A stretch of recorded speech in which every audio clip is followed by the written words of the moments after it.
Hey everybody, welcome back to Otter Creek Garage. So behind me here we have our Lincoln SA 200 mobile engine welder, and in part one we got it to run.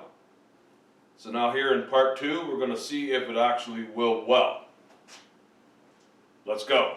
Alright guys, so if you watched part one you saw me get this to run. And it runs fairly decent considering how long it's been sitting. Probably do have some carburetor work to do on this. However, it runs good enough, I think, that we can try the rest of it. I don't want to waste a whole lot of time on it if the generator portion is not doing what it's supposed to do. So anyway, I did give it an oil change. That's good to go. I had it running earlier, so it is warmed up. It should start fairly easily. Off camera, I did run it briefly, and I plugged in my grinder to it just to see if the outlet would work. So the outlet did work. So that tells me that the generator portion is working to some degree. Now the big question is it going to weld?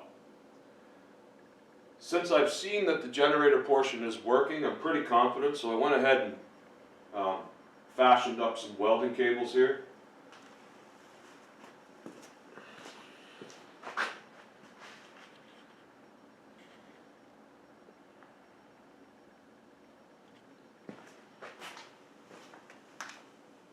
So what I've done here is I got some short pieces on here that go from the lugs that are inside the cabinet to the quick connects for two reasons.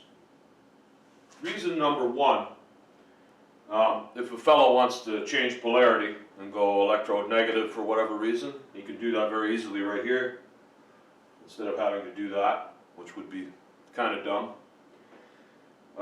Reason two, if you have 100 feet or 150 feet of welding cable hanging on here, that's pretty inviting for people with sticky fingers.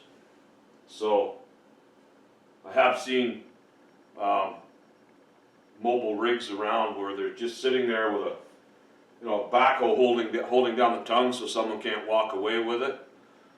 But the welding cables are gone. So they take their welding cables home for the night or for the weekend or whatever. I guess that's a thing.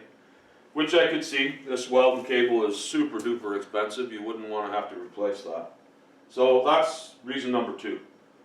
I am pretty confident that this is going to weld, so we're going to give it a try. I got some welding rods over here, and we're going to fire it up and see what it does.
Alright guys, that's where we came out.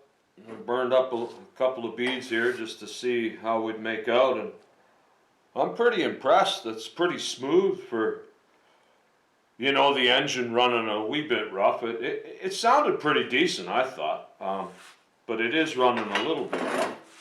But it welded good. I'm pretty happy with what I'm seeing there.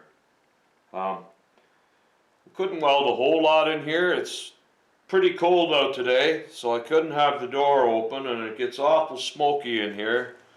And with that engine running a little rough, it smokes up in here pretty fast. So I just did a couple of quick ones there, and it welds. So there we have it.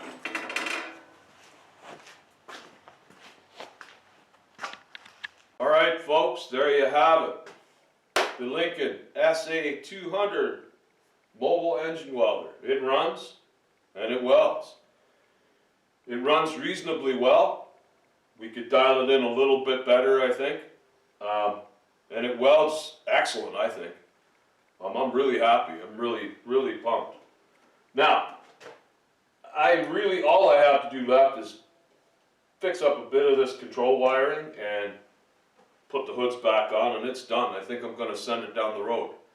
I really have no need for this machine. I don't do any mobile welding, as I've said in the past. So it'd be a shame to see it sit here and hardly ever get used. I think I'll send it on down the road. So this is going to be a wrap for this one. If you haven't seen part one, where I got this home from the auction sale and got it running, I would watch that next. It's pretty cool. But for now, I'm going to shut her down. I'm getting hungry. I need to go in for something to eat. So we'll talk to you soon.